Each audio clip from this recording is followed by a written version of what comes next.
God is changing your name.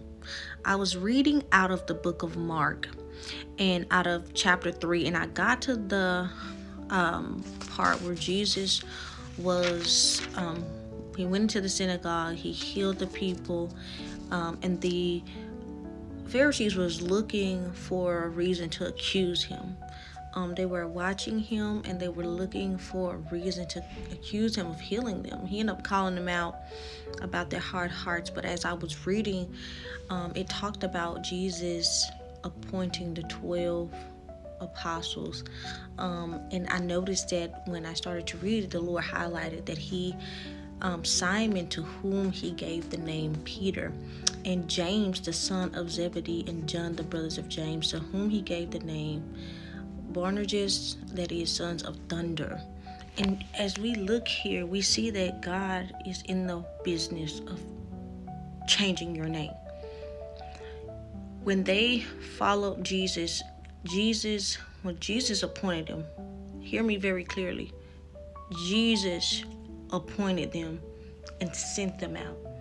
Not man, not the Pharisees, but we see that Jesus went out and he found 12 men that he wanted to use. And it says here, in Mark chapter 3, verses 13, and he went up on the mountain and called to him those whom he desired, and they came to him.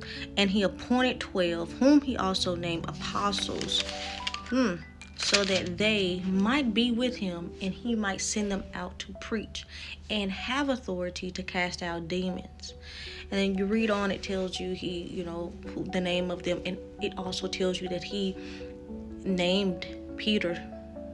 Peter went from Simon to Peter. So God is in the business of renaming his people. He's in the business of when he's called you and appointed you to be a preacher or an apostle, a prophet, or whatever it is. He's in the business of giving you a new name, giving you a new identity. You no longer look like the world that you once were in, but you now look like the kingdom.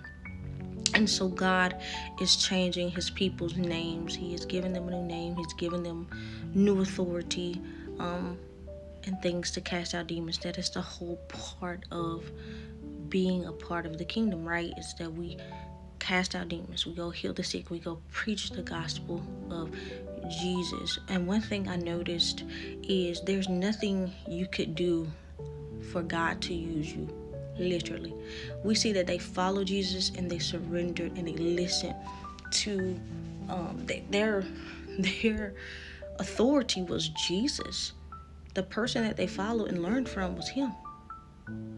And so when you begin to give your life to the Lord and you surrender and you make Jesus Lord of your life, he will use you. That's really all you have to do.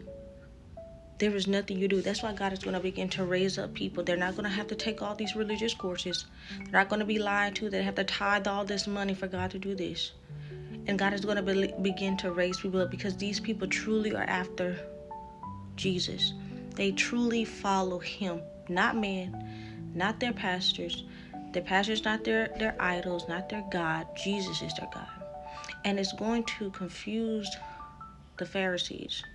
The people who think that if they take all these courses, they're going to be anointed. If they give all this money, they're going to get this.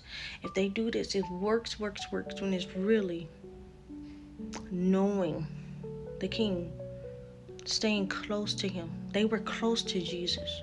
They stayed close to him. These men stayed close to him and followed him and watched him and listened to Jesus. That is who God's raising up in this time. He is changing your name. Who you were before is who you're not going to be in this new season. God is changing your name. And he's going to do miracles in your life, just like how he used these people. That is exactly how he's going to use you. People will no longer be able to recognize who you are anymore. You're a whole new person.